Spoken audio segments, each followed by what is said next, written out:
Hi friends, 1 glass basmati rice వేసుకొని కొంచెం water వేసుకొని వాష్ చేసుకుని కొంచెం వాటర్ వేసి ఒక 10-15 నిమిషాల వరకు నానబెట్టుకొని ముందు కుక్కర్ గిన్నె తీసుకుని 3 స్పూన్ ఆయిల్, 1 స్పూన్ నెయ్యి, 2 యాలకులు, 2 బిర్యానీ ఆకులు, 4 లవంగాలు, 5 మిరియాలు, హాఫ్ స్పూన్ జీలకర్ర, 1 కప్ ఆనియన్స్, ఒక 4 పచ్చిమిర్చి, ఒక 3 స్పూన్ జీడిపప్పు, 1 స్పూన్ అల్లం వెల్లుల్లి పేస్ట్ వేసుకొని ఒక 3 మినిట్స్ వరకు ఫ్రై చేసుకున్న తర్వాత ఒక 5 టమాటోస్ కట్ చేసి వేసుకుంటున్నాను.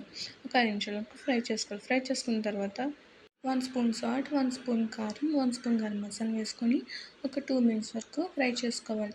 ఫ్రై చేసుకున్న తర్వాత మనం ముందుగా నానబెట్టుకున్న బాస్మతి రైస్ వేసుకున్న తర్వాత ఒకసారి కలుపుకున్న తర్వాత గ్లాస్ బియ్యానికి గ్లాసున్నర వాటర్ వేసుకొని కొంచెం కొత్తిమీర వేసుకోవాలి. మూత పెట్టేసి మీడియం ఫ్లేమ్లో 2 విజిల్స్ రావాలి.